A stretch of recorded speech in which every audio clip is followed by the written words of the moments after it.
হরে কৃষ্ণ। সকলকে জানাই কৃষ্ণের প্রীতি ও শুভেচ্ছা, বিনম্র প্রণাম। নিত্যম ভাগবত মাসের উপস্থিত হয়েছি আপনাদের কৃপা আশীর্বাদ নিয়ে। গতকালকে লাইটটা বন্ধ হয়ে গেছে আর চালু করতে পারিনি, তো আমি দুঃখিত, কালকে হয়নি।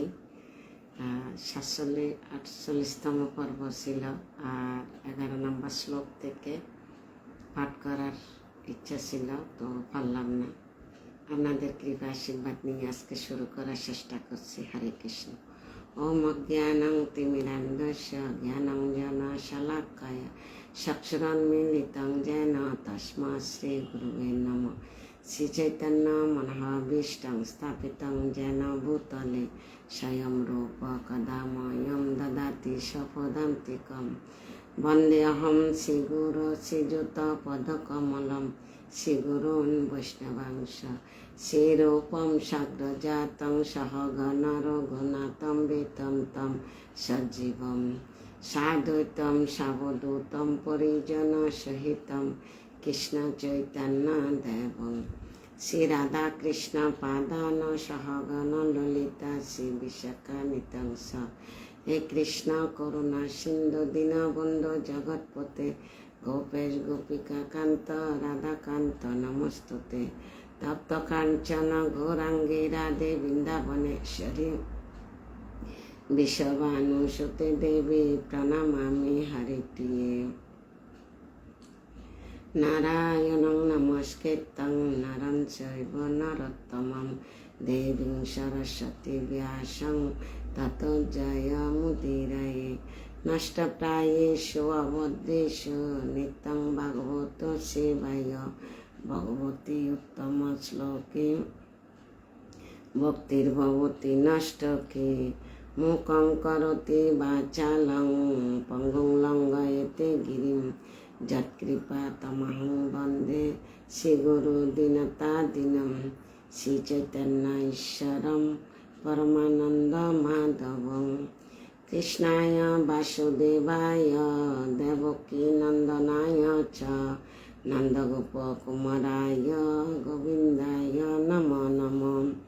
পাদ যদীয় প্রথম দ্বিতীয় তৃতীয় তোর্যকতিতা যদুর নবিস্ততা পঞ্চমেব ষষ্ঠ ভুজন্তরং যদুলং স্ততানু কণ্ঠস্থরাজন্নবাম যদীয় মুখারবিন্দম দশম প্রফুল্লম একাদশ যস্য ললাটপটম শিরায়োপি তু দ্বাদশ এব ভাতি।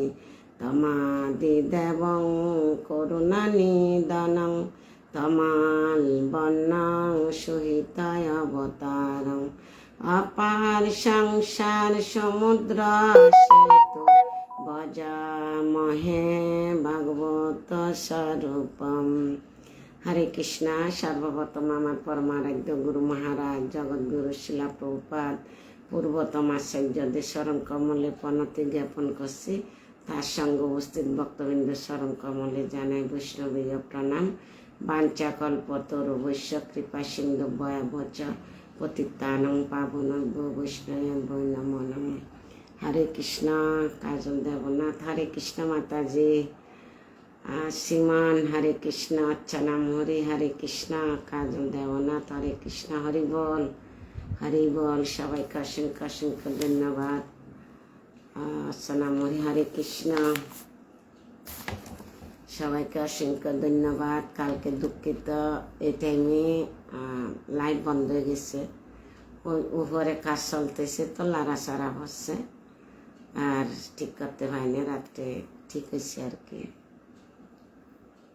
তো আর ক্লাস দিতে পারিনি। আজকে আপনাদের কৃপা আশীর্বাদ নিয়ে উপস্থিত হয়েছি। শ্লোক 11 থেকে। ওম নমো ভগবতে বাসুদেবায়। ওম নমো ভগবতে বাসুদেবায়। ওম নমো ভগবতে বাসুদেবায়। শ্রীমদ্ ভাগবতম প্রথম স্কন্ধ সপ্তম অধ্যায় দ্রোণপুত্র দণ্ডিত শ্লোক 11। আর পর্ব হচ্ছে 48তম পর্ব। সম্পাদর হরে কৃষ্ণ। সবাইকে অসংখ্য ধন্যবাদ। শ্লোক 11।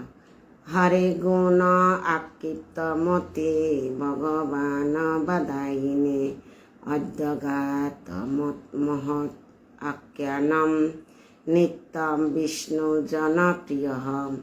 হরে পরমেশ্বর ভগবান শ্রীহরি গুণ দিব্য গুণ আকৃষ্ট মতিহ মন ভগবান শক্তিমান বাদরায়ণী ব্যাসদেবের পুত্র অদ্যগাত অধ্যয়ন করেছিলেন মহৎ আখ্যানাম বর্ণনা নিত্যম নিয়মিতভাবে বিষ্ণুজন ভগবানের ভক্ত প্রিয়। অনুবাদ। ব্যাসনন্দন শিলা শুকদেব দেবের চিত্র ভগবান শ্রীহরির গুণের আকৃষ্ট হওয়ার এই ভাগবতম পুরাণ অত্যন্ত বিশাল হলো তা তিনি অধ্যয়ন করেছিলেন। সেই ভগবত তত্ত্ব বিশ্লেষণ করার ফলে তিনি বৈষ্ণবদের অত্যন্ত প্রিয় পাত্র হয়েছিলেন। কে? শুকদেব গোস্বামী। ব্যাসনন্দন মানে ব্যাসদেবের পুত্র। শিলা শুকদেব গোস্বামী যখন ভগবানের গুণ মহিমা প্রকাশ করছেন, বিশ্লেষণ করছেন, অধ্যয়ন করছেন, ভগবত তত্ত্ব বিশ্লেষণ করার ফলে তিনি বৈষ্ণবদের অত্যন্ত প্রিয় পাত্র হয়েছিলেন। তাৎপর্য করেছেন শিলা প্রভুপাদ। জয় শিলা প্রভুপাদ। ব্রহ্মবৈবর্ত পুরাণ অনুসারে শিলা শুকদেব গোস্বামী তার মাতৃর গর্ভে অবস্থানকালে মুক্ত পুরুষ ছিলেন। মাতৃর গর্ভে 16 বছর অবস্থান করেছিলেন। কে? শুকদেব গোস্বামী। শিব অভিশাপ দিছিল। এগুলোতে আগে বলছি, আবার একটু মনে করে দিই। যখন শিব পার্বতীকে ভাগবত কথা শ্রবণ করাচ্ছে তখন একটা সত্য দিয়েছিল, মানে আমি তোমাকে ভাগবত অমৃত পান করাবো যাতে কেউ শ্রবণ করতে না পারে, আর প্রত্যেক কথাতে হুঙ্কার দিবে, হু করবে। তখন একটা গণ্ডির মধ্যে ভাগবত কথা পার্বতীকে শোনাচ্ছিলেন। তখন কেউ ছিল না আশেপাশে, কারণ এটা সত্য দিছে, কেউ শুনতে পারবে না। তারপর শিব মহারাজ শুরু করছে ভাগবত কথা, আর পার্বতী শুনি ওঙ্কার দিচ্ছে। ওঙ্কার দিতে এক সময় পার্বতী ঘুম ধরে গেছে। ঘুম ধরে গেল, কিন্তু হুঙ্কার চলতেছে। তখন শিবে পরে দেখতেছে কি পার্বতী তো ঘুমাই গেছে, আমি ভাগবত কথা পাঠ করেই যাচ্ছি, হুঙ্কার কে দিচ্ছে। তখন দেখতেছে একটা সুখ পাখিটা আশেপাশে থেকে সবাই চলে গেছে বয়ে, কিন্তু ওই ডিম, সুখ পাখির ডিম ছিল। ডিমটা ভাগবত কথা শ্রবণ করে এটা বাচ্চা হয়ে গেছে। বাচ্চাটা গাছে বসে ভাগবত কথা শ্রবণ করতেছে। ভাগবত কথার কত পাওয়ার! শিমুল ভাষা। হরে কৃষ্ণ। অসংখ্য ধন্যবাদ। তো এবার শিবে দেখতেছে কি এটা কে। তখন এই ত্রিশূল নিয়ে সুখ পাখিকে দৌড়াতে কোথায় সরস্বতী গঙ্গার তটে ব্যাসদেব পত্নীকে ভাগবত কথা শ্রবণ করাচ্ছে। তখন উনি ভাগবত কথা শ্রবণ করতে হা করে রয়েছে। এই মুখের ভিতর সুখ পাখি ঢুকে গেছে।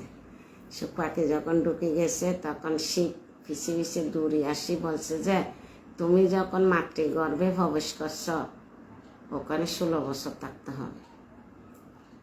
তো ব্যাসদেব দেখে প্রণাম জানাইছে, স্তবস্তুতি করছে, সন্তুষ্ট করে ক্রোধ শান্ত করছে। তার জিজ্ঞাসা করছে আপনার ক্রোধের কারণ। বলছে আমি ভাগবত কথা শ্রবণ করাচ্ছি, পার্বতীকে সত্য দিছি কেউ যাতে শুনতে না পারে। এখন এই সুখ পাখি শুনে ফেলছে, তার কারণে দণ্ড দিচ্ছি, অভিশাপ দিছি। তো বলছে যে ব্যাসদেব বলছে আপনি তো মহান ভাগ্যবান না, মহান ভাগ্যবান। আপনি ভাগবত কথা শ্রবণ করাইছেন, অন্যজনে শ্রবণ করতে পারছে, এতে তো মুক্তি। আপনি তো অনেক ভাগ্যবান। তখন যখন প্রশংসা করছে তখন শিব বলতেছে, আমি তো অভিশাপ দিয়ে ফেলছি 16 বছর মাতৃগর্ভে থাকবে, এখন উভয় কি? তাহলে তুমি ওখান থেকে ভাগবত কথা পূর্ণভাবে শ্রবণ করে আসবে। এই 16 বছর মাতৃগর্ভে এখানে বলছে না, শিল শুকদেব গোস্বামী তার মাতৃগর্ভে অবস্থানকালে মুক্ত পুরুষ ছিলেন। মুক্ত পুরুষ মানে ভাগবত কথা 16 বছর পর্যন্ত দীনদয়াল ব্যাসদেবে পত্নীকে শুনেছে, পত্নী শুনছে এবং পত্নীর গর্ভে যে সন্তান আছে সন্তান শ্রবণ করছে। শুকদেব গোস্বামী শ্রবণ করি তারপর ভূমিষ্ঠ হয়েছে 16 বছর পরে। এটা আরো লম্বা কাহিনী, আগে সব বলি আসছি, মাঝখানে একটু একটু বলি মনে করাই দিচ্ছি। তো সেজন্য না মাতৃর গর্ভে কিভাবে মুক্ত পুরুষ হতে পারে, এটার জন্য কথাটা বললাম। মুক্ত পুরুষ এই জন্য ব্যাসদেব 16 বছর পর্যন্ত ভাগবত কথা শ্রবণ করেছে। শিলা ব্যাসদেব জানতেন যে তার এই সন্তানটি জন্মের পর গৃহে থাকবেন না। ব্যাসদেব ধ্যানস্থ সব কিছু জানছে। ব্যাসদেব যে নারদ মুনির নির্দেশে ভাগবতম রচনা করছে, সব ভাগবতের জ্ঞান অর্জন করছে। এখন রূপদান কাকে দিয়ে করাবে? তখন ধ্যানস্থ দেখছেন পুত্র রূপে শুকদেব গোস্বামী আসবে। আবার শুকদেব গোস্বামী আসছে। শুকদেব গোস্বামী যখন ভূমিষ্ঠ হওয়ার পরে জঙ্গলে চলে গেছে, জঙ্গল থেকে ব্যাসদেবে ওই খাটুরিদেরকে 2টা শ্লোক বলাইছে। 2টা শ্লোক যখন যারা গাছ কাটতে আসছে তারা এই 2টা শ্লোক পাঠ করতে করতে যাচ্ছে, তখন শুকদেব গোস্বামী জঙ্গল থেকে বেরিয়ে আসছে। বলছে, তোমরা এগুলো কোথায় থেকে শুনছো? তো বলছে যে তোমার পিতা আমাদেরকে শিখিয়ে দিচ্ছে এবং খুঁজতেছে তোমাকে। তো এই শুকদেব গোস্বামীকে আনি ব্যাসদেবের হাতে তুলে দিছে। ব্যাসদেব ওনাকে আর গৃহে আনে নাই এবং উনি আর গৃহে আসতে চায় নাই। এই জঙ্গলের মধ্যে একটা গৃহ নির্মাণ করে ওখানে ভাগবত কথার আয়োজন হয়েছে, প্রত্যেকদিন ভাগবত কথা শ্রবণ করাতো। এখন শুকদেব গোস্বামী চিন্তা করছে, আমি যে ভাগবত জ্ঞান অর্জন করছি, রূপদান কাকে দিয়ে করাবো? ধ্যানস্থ হয়ে দেখছে পরীক্ষিত মহারাজ। তো পরীক্ষিত মহারাজের কারণে আমরা জগতে ভাগবতম কথা শ্রবণ করতে পারছি। হরে কৃষ্ণ। ছোট গ্রামে সে ছেলেটি। হরে কৃষ্ণ প্রভু, প্রণাম। সবাইকে অসংখ্য ধন্যবাদ। রাধারানীর মা হরে কৃষ্ণ। হরে কৃষ্ণ। সবাইকে অসংখ্য ধন্যবাদ। দুই গোপীর, 2 বৈষ্ণবের ভগবত ভক্তি অটুট থাকুক। হরে কৃষ্ণ। তাহলে এখন বোঝা গেছে শুকদেব গোস্বামী মাতৃগর্ভে মুক্ত পুরুষ ছিলেন। শিলা ব্যাসদেব জানতেন যে তার সন্তানটি জন্মের পরে গৃহে থাকবে না, এটা আমি বলছি। তাই তিনি ব্যাসদেব শ্রীমদ্ ভাগবতের সারমর্ম তাকে জানান, যাতে সে শিশুটি পরমেশ্বর ভগবানের অপ্রাকৃত লীলার প্রতি আসক্ত হতে পারে। তার জন্মের পর শ্রীমদ্ ভাগবতে শ্লোক আবৃত্তি করার মাধ্যমে সে বিষয়ে তিনি আরও শিক্ষা লাভ করেন। কে? ব্যাসদেব কি চিন্তা করছে? ভাগবতের প্রতি আসক্ত হয়ে পড়ে। তার জন্মের পর শ্রীমদ্ ভাগবতের শ্লোক আবৃত্তি করার মাধ্যমে সে বিষয়ে তিনি আরও শিক্ষা লাভ করেন। মুক্ত পুরুষেরা সাধারণত নির্বিশেষ ব্রহ্মের প্রতি আকৃষ্ট হন। কারা? মুক্ত পুরুষেরা নির্বিশেষ ব্রহ্মের প্রতি আকৃষ্ট হন এবং অদ্বৈতবাদের দ্বারা প্রভাবিত হয়ে তারা ব্রহ্মের সঙ্গে এক হয়ে যেতে চান। হরে কৃষ্ণ। হরি বল, হরি বল। শিলা নারদ মুনি কৃপায় শিলা ব্যাসদেব শ্রীমদ্ ভাগবত মহাকাব্য বর্ণনা করতে সক্ষম হয়েছিলেন। মহাকাব্য মানে কবিতা হিসেবে রচনা করেছিলেন। ভগবানের গুণ মহিমা, শুদ্ধ ভক্তের গুণ মহিমা সব কিছু নারদ মুনি থেকে শ্রবণ করে তার শ্রীমদ্ ভাগবতম রচনা করেছিলেন। এবং ব্যাসদেবের কৃপায় শিলা শুকদেব গোস্বামী তার রক্ত হৃদয়ঙ্গম করতে পেরেছিলেন। ভগবানের অপ্রাকৃত গুণাবলী এতই আকর্ষণীয় যে শিলা শুকদেব গোস্বামী নির্বিশেষ ব্রহ্মের মগ্ন হওয়ার প্রতি অনাসক্ত হন এবং ভগবত সেবায় যুক্ত হন। কে? শুকদেব গোস্বামী। প্রকৃতপক্ষে তিনি নির্বিশেষ ব্রহ্মের প্রতি আসক্ত থেকে অনাসক্ত বহুকাল নষ্ট করেছেন বলে মনে করে তিনি ব্রহ্মবাদ থেকে বিচ্যুতন। অর্থাৎ তিনি উপলব্ধি করতে পারেন যে নির্বিশেষ ব্রহ্ম থেকে সবিশেষ ভগবানের প্রতি আসক্ত হওয়ার ফলে অনেক বেশি আনন্দ অনুভব করা যায়। সবিশেষ মানে দিবস শ্যামসুন্দর শ্রীকৃষ্ণ।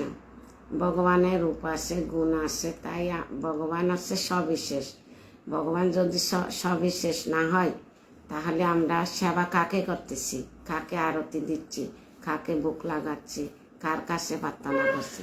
সেই জন্য আমরা সবিশেষের কি করি, প্রার্থনা করি, আরাধনা করি বা সবিশেষ ভগবানের সেবা করি। হরে কৃষ্ণ। জয় অবশ্যক। হরে কৃষ্ণ। সবাইকে অসংখ্য ধন্যবাদ। তো নির্বিশেষ সবিশেষ আসক্ত হওয়ার পরে এবং সেই সময় থেকে তিনি কেবল বিষ্ণুজনদের প্রিয় হন না, বিষ্ণুজনেরা তার অত্যন্ত প্রিয় হন। সে সময় থেকে তিনি বিষ্ণুজনদের প্রিয় হন না, বিষ্ণুজনেরা ওনার প্রতি আরো গভীরভাবে প্রিয়জন হন। ভগবত ভক্ত যারা জীবের স্বতন্ত্রতা বিনাশ করতে চান না এবং যারা পরমেশ্বর ভগবানের সেবক হওয়ার বাসনা করেন তারা নির্বিশেষবাদীদের খুব একটা পছন্দ করে না। এবং তেমনও নির্বিশেষবাদীরা যারা ব্রহ্মে লীন হয়ে যাওয়ার বাসনা করেন তারা ভগবত ভক্তদের ঠিক বুঝতে পারে না। তাই অনাদিকাল ধরে দুই ধরনের পারমাত্মিকবাদীরা কখনো কখনো পরস্পরের প্রতিদ্বন্দ্বী হয়েছে। অর্থাৎ তাদের উদ্দেশ্য তারতম্যের জন্য তারা উভয়ে পরস্পরের থেকে ভিন্ন থাকতে চান। তাই মনে হয় যে শিলে শুকদেব গোস্বামী ভগবত ভক্তদের পছন্দ করতেন না, কিন্তু যেহেতু তিনি নিজে ভগবত ভক্ত পরিণত হন তাই তিনি নিরন্তর বিষ্ণুজনদের দিব্য সঙ্গ কামনা করেন এবং বিষ্ণুজনেরা তার সঙ্গ লাভ করার আকাঙ্ক্ষা করেন। কেননা তিনি হচ্ছেন ব্যক্তি ভাগবতম। দুই রকম ভাগবতম আছে, ব্যক্তি ভাগবতম আর গ্রন্থ ভাগবতম। তো প্রিয়জনেরা আর বিষ্ণুজনেরা ভক্তরা জানে যে শুকদেব গোস্বামী ব্যক্তি ভাগবতম। এভাবে পিতা মাতা উভয়ে ব্রহ্মজ্ঞান সম্পর্কে পূর্ণরূপে অবগত ছিলেন এবং পরে তারা উভয়ে পরমেশ্বর ভগবানের সবিশেষ রূপের প্রতি আকৃষ্ট হন। শুকদেব গোস্বামী যে কিভাবে শ্রীমদ্ ভাগবতের বর্ণনার প্রতি আকৃষ্ট হয়েছিলেন তা শ্লোকে পূর্ণরূপে বিশ্লেষণ করা হয়েছে। হরে কৃষ্ণ। তাহলে পূর্ণশ্রী জানবা দেবী দাসী। হরে কৃষ্ণ। সবাইকে অসংখ্য ধন্যবাদ। তাহলে এটাতে আমরা কি জানলাম, শুকদেব গোস্বামী কিভাবে মাতৃর গর্ভে অবস্থানকালে মুক্ত পুরুষ ছিলেন। ব্যাসদেব ধ্যানে জানছিলেন যে সন্তানটি জন্মের পরে গৃহে থাকবে না। তো ওনার মানে জন্ম কিভাবে ভগবত ভক্তি অধ্যয়ন করছে, কিভাবে আবৃত্তি করছে, সব বৃত্তান্ত এটার মধ্যে আপনাদেরকে শ্রবণ করেছি। হরে কৃষ্ণ। এখন আমি 12 নম্বর শ্লোকে প্রবেশ করছি আপনাদের কৃপা আশীর্বাদ নিয়ে। শ্রী বিরানী দেবী। হরে কৃষ্ণ। শ্লোক 12। পরীক্ষিত রাজেশ জন্ম কর্ম বিলাবনম সংস্থাম চ পাণ্ডুপুত্র নাম বক্ষ কৃষ্ণ কথা উদয়ম। পরীক্ষিত মহারাজ, পরীক্ষিতের অর্থ এভাবে রাজেশ্বর রাজসী জন্ম কর্ম বিলাপনম মুক্তি সংস্থাহম মহাসংস্থান ছ এবং পাণ্ডুপুত্রদের বক্ষ আমি বলবো কৃষ্ণ কথা উদয়ম পরমেশ্বর ভগবান শ্রীকৃষ্ণের কথা উদয়ম। অনুবাদ। শিল্পী। হরে কৃষ্ণ দিদি। প্রণাম। সুত গোস্বামী সৈনিকাদি ঋষিদের বললেন, এখন মুখ্যভাবে কৃষ্ণ কথায় যাতে উদিত হয় সেভাবে আমি রাজর্ষি পরীক্ষিতের জন্ম কর্ম বৃত্তান্ত এবং দেহত্যাগ বা মুক্তি বৃত্তান্ত এবং পাণ্ডবদের মহাপ্রস্থান বর্ণনা করব। কি বলছে? সুত গোস্বামী সৈন্যকাদি ঋষিদেরকে বলতেছেন এই কথাগুলা। নৈমিষারণ্যে ভাগবতম কথা হচ্ছে, ওখানে সুত গোস্বামী সৈন্যকাদি ঋষিদেরকে বললেন, এখন মুখ্য ভাব কৃষ্ণ কথায় যাতে উদিত হয় সেভাবে আমি রাজর্ষি পরীক্ষিতের জন্ম, কর্ম বৃত্তান্ত এবং দেহত্যাগ, মুক্তি বৃত্তান্ত, পাণ্ডবদের মহাপ্রস্থান বর্ণনা করব। এখন বর্ণনা করবে কি? পরীক্ষিত মহারাজের জন্ম, কর্ম এবং পাণ্ডবদের মহাপ্রস্থান বর্ণনা। এগুলা একটু একটু একটু একটু বলি যাবে, পরে যাই রে আলেক আলেক লীলা কাহিনী পাওয়া যাবে। শ্রীকৃষ্ণ বদ্ধজীবদের প্রতি এত কৃপালু যে বিভিন্ন প্রাণী সমাজে তিনি স্বয়ং অবতরণ করে দৈনন্দিন কার্যকলাপের অংশগ্রহণ করেন। ভগবত সম্বন্ধনীয় যে কোনো ঐতিহাসিক তথা তা সে নতুন হোক বা পুরানো, তা ভগবানের অপ্রাকৃত মহিমা বর্ণনা বলে গ্রহণ করতে হবে। এটা দিয়ে বোঝাচ্ছে মানে খবরের কাগজের নতুন নতুন কথা আসে, নতুন নতুন নিউজ আসে, আর ভগবানের কথা যত পুরানো হবে সমানে থাকবে। যেটা শুদ্ধ ভক্তের গুণমহিমা, ভগবানের গুণমহিমা সেম থাকবে। কিন্তু যে মহারাজ যারা বুঝক না, সবাই সমানেই বুঝে যাবে, সমানে বলে যাবে। অত বুঝার তরিকা ক্ষুদ্র আলেক হতে পারে, কিন্তু একই কথা বলে যাবে। ভগবানের কোনো কিছু পুরানো হয় না, এটাই বুঝাচ্ছে প্রভুপাদে। কিন্তু শ্রীকৃষ্ণের সঙ্গে সম্পর্কিত হওয়ার ফলে সেগুলি অপ্রাকৃত শাস্ত্রে পরিণত হয়, এবং আমরা যখন তা শ্রবণ করি তখন আমরা পরমেশ্বর ভগবানের সঙ্গে অপ্রাকৃত সম্পর্কে যুক্ত হই। শ্রীমদ্ ভাগবতে একটি পুরাণ, কিন্তু এই পুরাণের বৈশিষ্ট্য হচ্ছে যে তাতে ভগবানের কার্যকলাপ হচ্ছে মুখ্য বিষয়বস্তু। তা কেবল কতগুলি ঐতিহাসিক তথ্য নয়। তাই শ্রী চৈতন্য মহাপ্রভু শ্রীমদ্ ভাগবতকে অমল পুরাণ বলে বর্ণনা করেছেন। অমল পুরাণ, শ্রী চৈতন্য মহাপ্রভু শ্রীমদ্ ভাগবতকে অমল পুরাণ কেন বর্ণনা করছে? কেন কি এ ভাগবতে কোনো মিলাবট নাই, সেজন্য অমল পুরাণ বর্ণনা করেছেন। ভাগবত পুরাণে কিছু অল্পজ্ঞ ভক্ত রয়েছে যারা ভগবানের প্রাথমিক স্কন্ধগুলি শিক্ষা গ্রহণ না করে সরাসরি দশম স্কন্ধে ভগবানের লীলা বর্ণনা আস্বাদন করতে চায়। এটা প্রভুপাদ কি বলছে? অনেকজন আছে, অনেক ভক্তবৃন্দরা আছে, প্রথম থেকে না পড়ে সরাসরি দশম স্কন্ধে পৌঁছে যায়। কেন?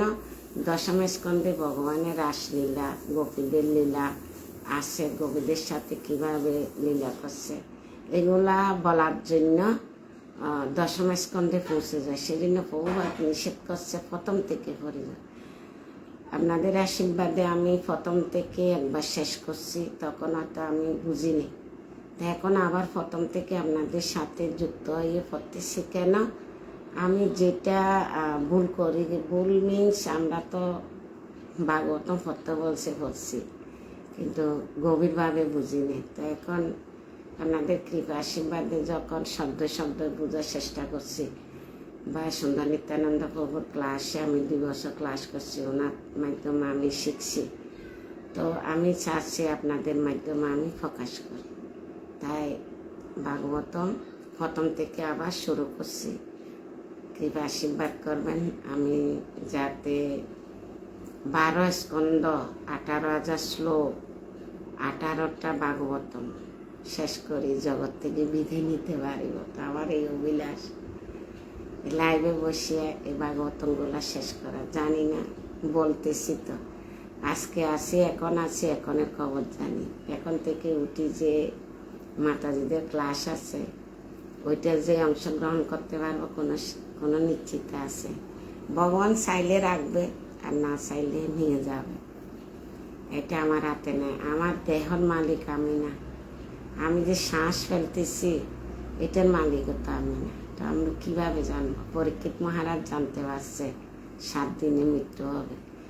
গভীর শ্রদ্ধার সহিত ভগবত ভক্তি করে ভগবত ধাম গেছে। কট্টাঙ্গ মহারাজ জানতে পারছে নিমিষের মধ্যে মৃত্যু হবে। আমরা জানতে পারি।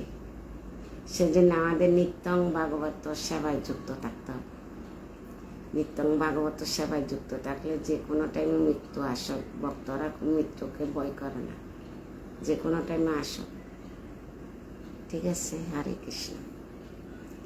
ভ্রান্তভাবে তারা মনে করে যে অন্য অন্য স্কন্ধগুলি শ্রীকৃষ্ণ বিষয়ক নয়, এবং তাই মূর্খের মতো তারা প্রথমে দশম স্কন্ধ পাঠ করতে শুরু করে। এই সমস্ত পাঠকদের উদ্দেশ্য এখানে স্পষ্টভাবে বলা হয়েছে। শ্রীমদ্ ভাগবতের অন্য অন্য স্কন্ধগুলি দশম স্কন্ধের মতো গুরুত্বপূর্ণ। পরবর্তী 9টি স্কন্ধের তাৎপর্য যথাযথ হৃদয়ঙ্গম না করে দশম স্কন্ধে প্রবেশ করার চেষ্টা করা উচিত নয়। শ্রীকৃষ্ণ এই পাণ্ডবাদি তার ভক্তরা একই স্তরে রয়েছে। শ্রীকৃষ্ণ বিভিন্ন রসের ভক্তদের থেকে বিচ্ছিন্ন নন, এবং পাণ্ডবদের মতো তার শুদ্ধ ভক্তরা কৃষ্ণবিহীন নন। ভক্ত এবং ভগবান পরস্পরের সঙ্গে যুক্ত, এবং তাদের আলাদা আলাদা করা যায় না। তাই তাদের সম্বন্ধনীয় কথা কৃষ্ণ কথা বা ভগবত সম্বন্ধনীয় কথা। সব কিছু কি কৃষ্ণ সম্বন্ধনীয় কথা। মাতাজি আপনার জীবন ধন্য। জানি না মাতাজি, আজকে তো উদ্দেশ্য তো আছে, ভগবান কতদিন জীবিত রাখে, কতদিন এই সংসারে আছি, যাতে ভাগবতগুলা শেষ করতে পারলে না এই অভিলাষের জন্য আবার আসতে হবে। ভগবান কতদিন টিকে রাখে জানি না। হরে কৃষ্ণ। আপনারা সাথে থাকলে, আপনাদেরকে দর্শন করলে আমি শক্তি পাই না। একা একা বলতে গেলে ঘুম আসি না। সেই জন্য আপনারা যখন একজন একজন লাইভে ঢুকেন না, লাগে আমার ঘরে আসতেছেন, তো আমি অতিথি আপ্যায়ন করতেছি। আমার ওই আনন্দতে আমি ক্লাস করতে ইচ্ছে করে। কালকে যে করতে পারিনি, অনেক খারাপ লাগছে। তো যখন আপনারা সাথে থাকেন আমি শক্তি পাই, এবং আপনাদেরকে ভাগবত কথা শোনার জন্য উৎসাহিত হই। হরে কৃষ্ণ। তো এটা 12 নাম্বার শেষ হচ্ছে। এখন 13, 14 দুইটা একসাথে। তো এই দুইটা একসাথে, আচ্ছা আমি দুইটা পরে শেষ করব, কেন কি মাতাজিদের ক্লাস আছে 8:30 থেকে। হরে কৃষ্ণ। শ্লোক 13, 14 দুইটা। যদা মুদে কৌরব সিজায়ানাম বীরেষু অর্থ বীরগতিম গতেষু বিকোদর আবিদ্য গদা অভিমর্ষ বক্ন উরু দণ্ডে ধৃতরাষ্ট্রপুত্রে ভূত প্রিয়ম দোনিহিতিস স্মত পচ্চান কৃষ্ণ সুত নাম শপতাম শিরং শিউপহরত বিপ্রিয়ম এব তস্য জণ্ডসিতম কর্ম বিগর্গন্তি। অনুবাদ। কৌরব এবং পাণ্ডব, এই যে সুত গোস্বামী সৈন্যকাদি ঋষিদেরকে বলছে না, এখন পরীক্ষিতের জন্মকর্ম বৃত্তান্ত এবং পাণ্ডবদের মহাপ্রস্থানের কথা বর্ণনা করব। এখন এই শ্লোকে বর্ণনা করতেছে। কৌরব এবং পাণ্ডব উভয় পক্ষে বীরেরা যখন কুরুক্ষেত্রের রণাঙ্গনের হত হয়ে তাদের গন্তব্যস্থল প্রাপ্ত হন, এবং যখন ভীষ্মের গদাঘাতে বক্ন উরু ধৃতরাষ্ট্রের পুত্র শোক করতে করতে ধরাশায়ী হয়, তখন দ্রোণাচার্যের পুত্র অশ্বত্থামা দ্রৌপদীর পঞ্চপুত্রকে নিদ্রিত অবস্থায় হত্যা করে তাদের মস্তক তার প্রভুকে পুরস্কার রূপ দান করেন। মূর্খের মতো সেই মনে করেছিল যে তার ফলে দুর্যোধন প্রসন্ন হবে। দুর্যোধন কিন্তু তার এই গর্হিত কর্ম অনুমোদন করেনি, এবং সে তাকে মুঠোয় প্রীতি হননি। যখন কুরুক্ষেত্রে বন্ধ করবে না, যখন কুরুক্ষেত্রে রণাঙ্গনে যুদ্ধে দুর্যোধনকে কে কে মারছিল? ভীমে যখন আঁটুর উপরে গদা দিয়ে মারছে, তখন আর উঠতে পারছে না, মানে মৃত্যু আসন্ন, মৃত্যুর জন্য তরফাচ্ছে। তখন দ্রোণাচার্যের পুত্র অশ্বত্থামা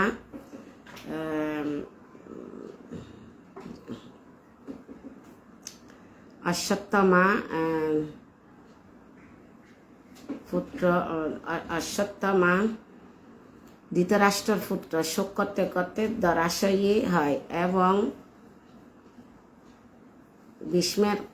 ভীষ্মের গদাঘাতে ভগ্ন উরু ধৃতরাষ্ট্রের পুত্র শোক করতে করতে ধরাশয়ী হয়। তখন দ্রোণাচার্যের পুত্র অশ্বত্থামা দ্রৌপদীর পঞ্চপুত্রকে নিদ্রিত অবস্থায় হত্যা করে মস্তক তার প্রভুকে পুরস্কৃত দুর্যোধনটা মনে আসতেছে না, দুর্যোধনকে খুশি করার জন্য অশ্বত্থামা দ্রৌপদীর পঞ্চপুত্রকে হত্যা করে মস্তক কুলা আনি দেখাইছে। তখন দুর্যোধন মোটেই খুশি হয় না, তখন তীব্র নিন্দা জানাইছে, তুমি এটা কি করলে? কোনোদিন তুমি পঞ্চপাণ্ডবকে মারো নাই, পঞ্চপাণ্ডবকে তুমি মারতে পারবে না। দুর্যোধন বুঝতে পারছে, কিন্তু এটার জন্য এই দণ্ড তার, এগুলো পরবর্তী ভাব আর একটু বলে দিই।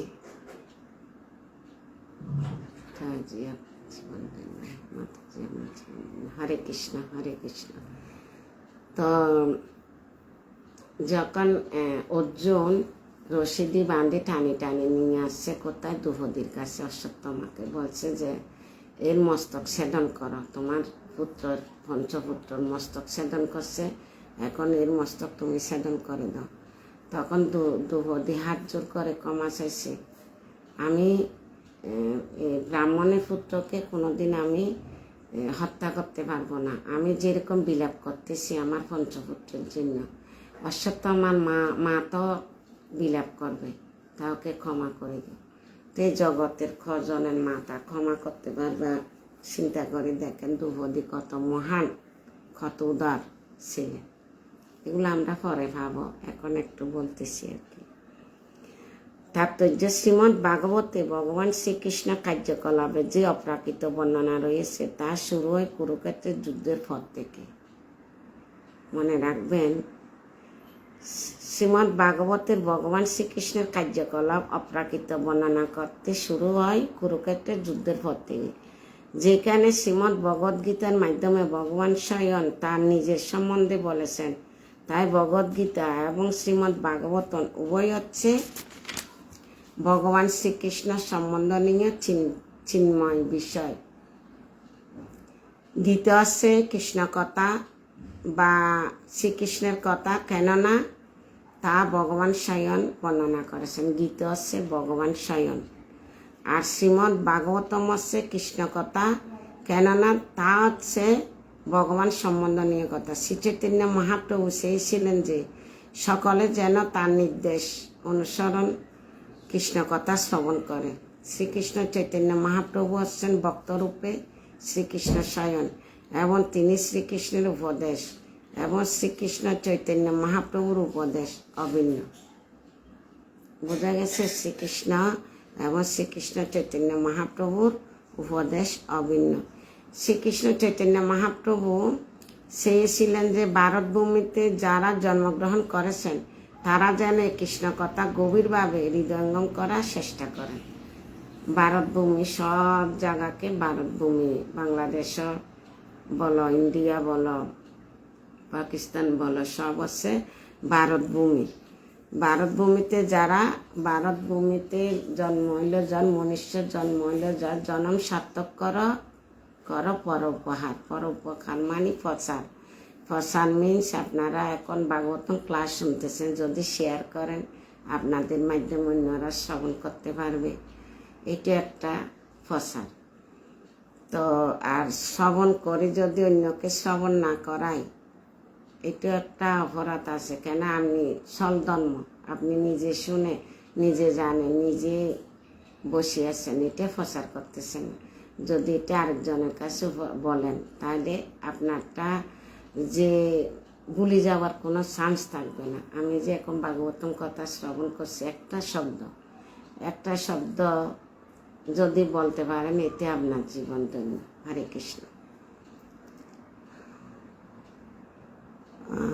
এই কৃষ্ণ কথা গভীরভাবে হৃদয়ঙ্গম করার চেষ্টা করে এবং সেই জ্ঞান যথাযথভাবে প্রাপ্ত হওয়ার পর সে অপ্রাকৃত বাণী পৃথিবীর সর্বত্র সকলের কাছে প্রচার করেন। তার ফলে দুর্দশাগ্রস্ত পৃথিবীতে বহু আকাঙ্ক্ষিত শান্তি এবং সমৃদ্ধি আসবে। সুখ, শান্তি, সমৃদ্ধি তিনটা আলেক আলেক।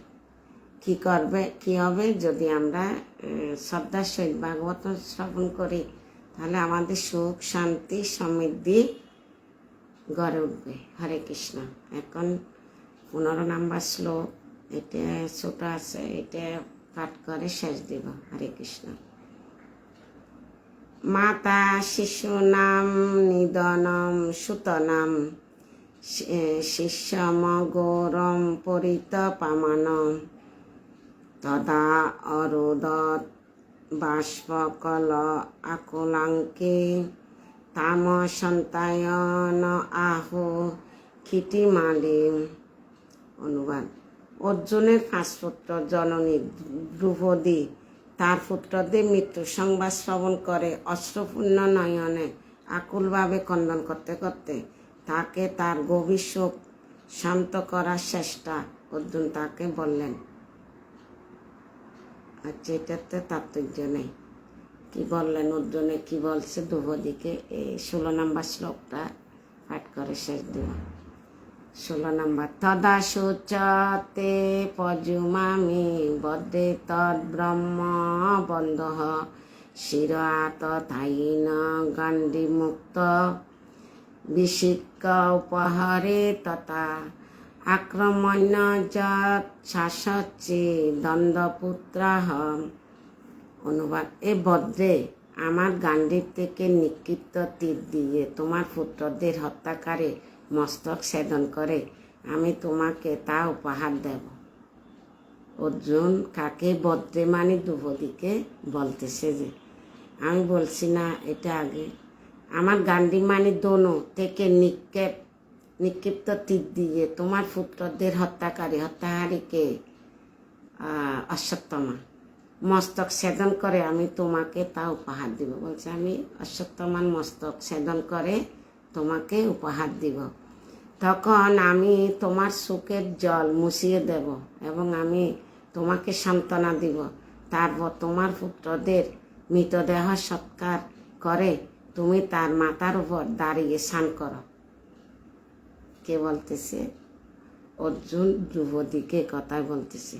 তাৎপর্য: যে শত্রু গৃহে আগুন লাগায়, এটা গীতাতে আছে, বিষ প্রদান করে, ভয়ঙ্কর অস্ত্র নিয়ে হঠাৎ আক্রমণ করে, ধন সম্পদ লুণ্ঠন করে অথবা ক্ষেতের শস্য নষ্ট করে, তার পত্নীকে প্রলুব্ধ করার চেষ্টা করে, তাকে বলা হয় আক্রমণকারী। এই ধরনের আক্রমণকারী যদি ব্রাহ্মণ হয় অথবা ব্রহ্মবন্ধু হয়, তাহলে সর্ব অবস্থাতে তাকে দণ্ডদান করা বিধেয়, মানে বিধি আছে।